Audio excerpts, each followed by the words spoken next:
Bem-vindos ao nosso Falando Daquilo de hoje, nosso canal YouTube, com o nosso glossário de termos freudianos, abordando um conceito fundamental chamado repetição, Wiederholung. Repetição é um conceito que começa a se tornar mais e mais importante para Freud a partir da década de 10, a partir da mudança do seu interesse da histeria, interesse clínico, para a neurose obsessiva, onde as formações de pensamento, as formações obsessivas e compulsivas, elas têm uma estrutura muito fortemente associada com a repetição.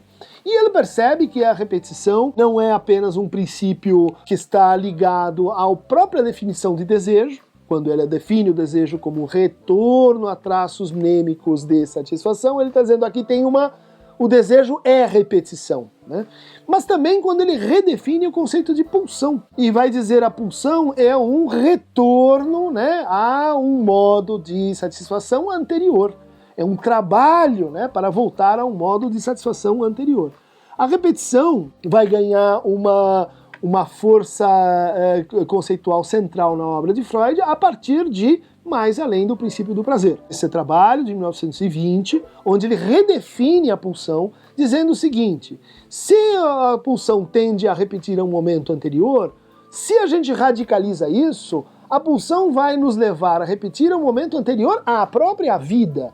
Ou seja, o momento em que éramos um conjunto de partículas inorgânicas. Então isso faz parte de um movimento, uma força que nos governa antes ainda do aparecimento das tendências de ligação, que ele vai chamar de pulsão de vida. O que acontece é um redimensionamento do conflito fundamental do ser humano, não mais entre pulsão de autoconservação e pulsão sexual, mas entre pulsão sexual e pulsão de autoconservação e pulsões ligadas ao eu e essa outra forma maior de pulsionalidade, que é a pulsão de morte, que é Thanatos. Ele vai associar Thanatos com uma radicalização do princípio de redução da atenção, de redução do acúmulo de excitação. E daí extrapolar a noção de pulsão de morte como um princípio mais geral da vida psíquica. Ele vai extrair isso de alguns fatos clínicos. Por exemplo, os sonhos de repetição que acontecem depois de um evento traumático.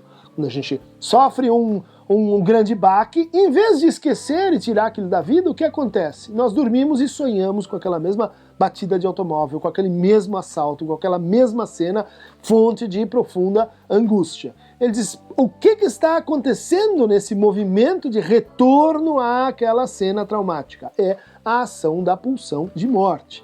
Assim como ele vai analisar um fenômeno chamado reação terapêutica negativa. Certos pacientes que vão se aproximando do final do seu tratamento e que de repente parecem dar um passo para trás e se tornarem, adoecerem completamente de novo. Freud diz, de onde vem esta força para não querer melhorar, para não querer se curar? Ah, isso vem da pulsão de morte. Ou seja, isso vem desse princípio mais geral de repetição.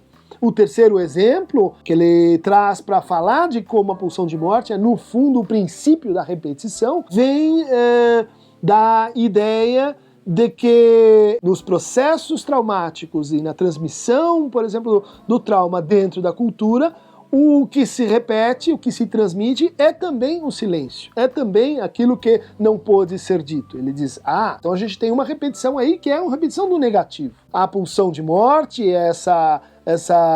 esse esforço para o rebaixamento total das pulsões, ele vai explicar também a origem da nossa hostilidade, a origem da nossa destrutividade, a origem da crueldade e da culpa que ele não consegue entender qual seria a origem, né, de por que nós repetimos certos padrões que nos levam a reforçar a nossa neurose de destino, a nossa neurose como sentimento de culpa.